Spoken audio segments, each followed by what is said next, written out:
Real quickly here, you brought up you mentioned earlier about ways that they're trying to discredit you, and you said passively maybe try to threaten you a little bit. Have they talked to you directly? Have they tried to coerce you into backing down from your story, changing your story, anything like that? Has WWE reached out in that regard?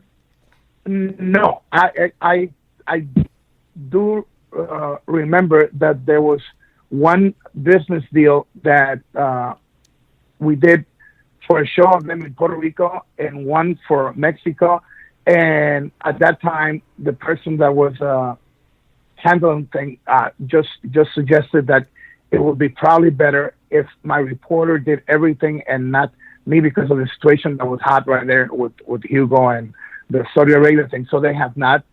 But, when you have the top lawyer of a company, coming out and saying this about you, it's, the writing is on the table, brother. And it's sad because I'm not involved in any court case.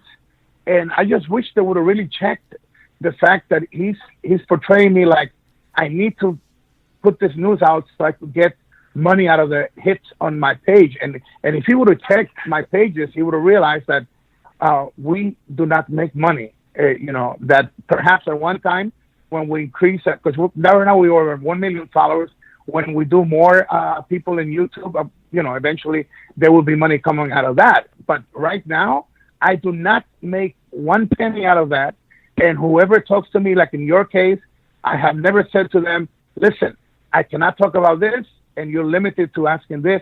I am a person of my word. And to me, it's like, if you know me, you know a person that is not perfect, but I love God. I'm a pastor, I'm a preacher, and I have my kids around the world. And for over 24 years, that's what my wife did.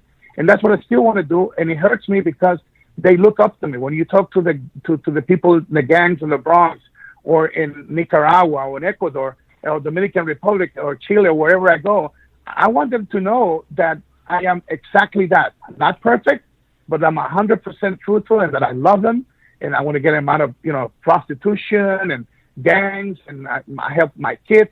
I want to be able to go to these places and not worried about what a lawyer from a strong company, worldwide company, has to say about Hugo. Because to me, that's important. To me, that's important. My credibility, it's important not because of my pride, but because of what I do. I preach constantly to kids that don't trust no one, and they trust me. And I don't ask nobody for money. Like I said, my book, my 20% of my money, they all go to these causes. And to me, it's a very serious thing. I just reported it.